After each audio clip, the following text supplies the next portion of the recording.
So Headshot has to be on point with his zoning game if he is to win this match.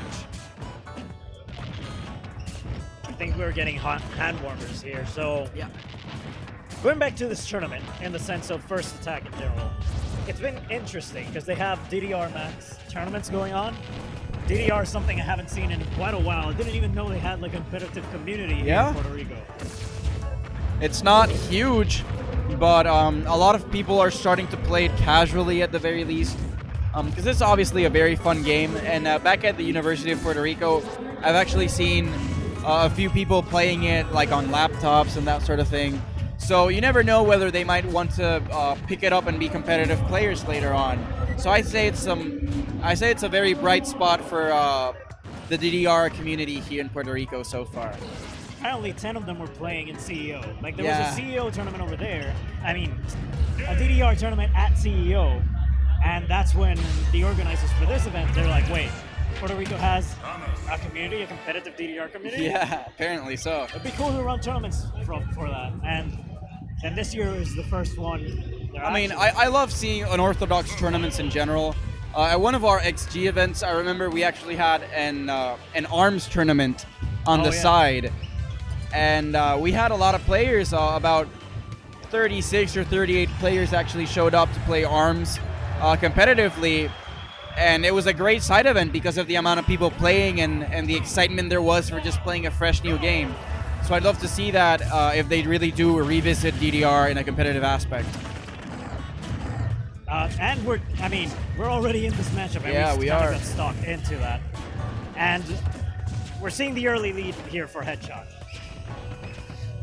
This is to be, well, not necessarily expected, but it's kind of like something you wouldn't be surprised to see. You know, Bowser a little bit at disadvantage against a character that we've certainly spoken a lot about how Bowser needs to behave when approaching this matchup, but in general terms, I do feel that Headshot is kind of one of Josepan's demons.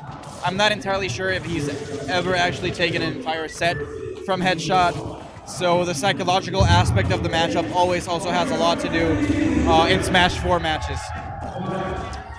But even though it's like Bowser is already a kill percent, this is when he's, I would say, the most dangerous. Yeah, definitely.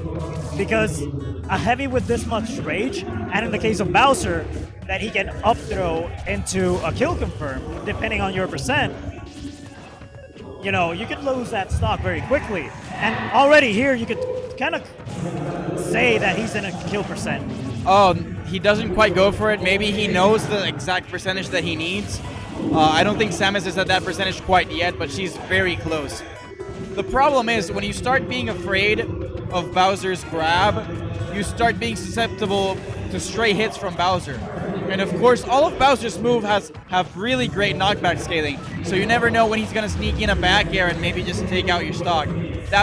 Talking about back airs, that was a very nice decision by Headshot to approach, to contest Bowser's aerial positioning with a back air of his own. And again, we're seeing Headshot having those very powerful projectiles on shield that forces... Okay, I was like, not again.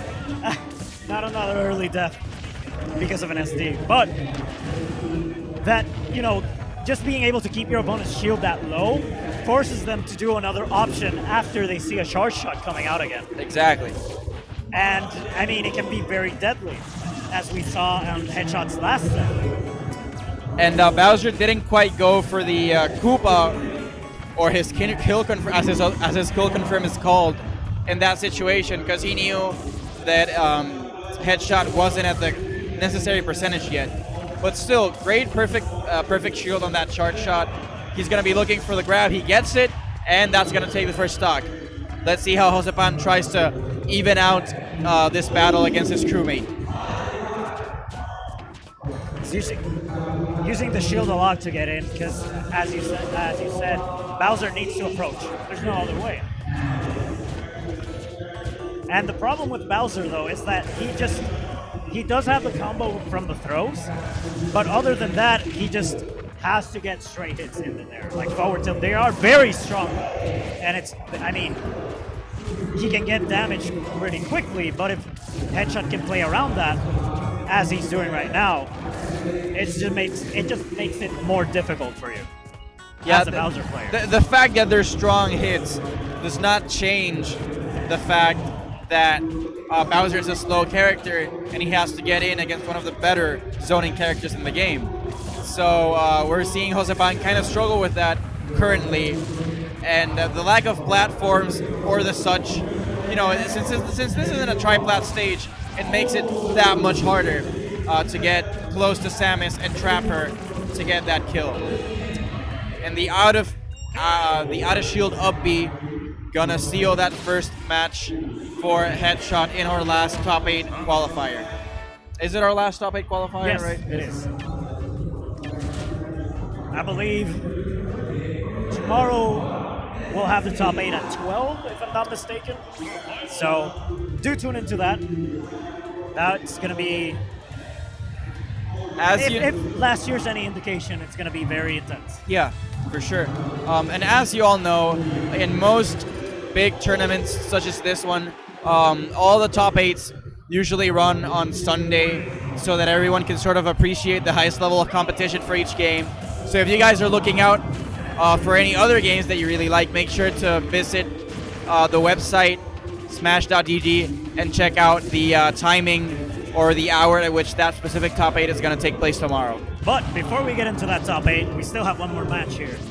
Potentially one less game if Josepan isn't able to adapt and kind of respond to Headshot's pressure. Much even though so far, as long as Josepan is able to punish Headshot at the ledge, he has a chance. This is where, like another situation where Bowser will struggle, getting back into the stage. Oh yes, definitely. Like, he has very little moves he can actually opt to. Like down air is just, has a lot of lag if you come back down with it.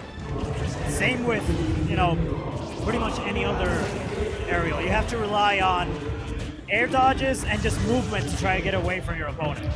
Ooh, I'm not sure if he messed that up a bit or if the rage didn't allow him to confirm the hoo-ha there. Oh, nice decision.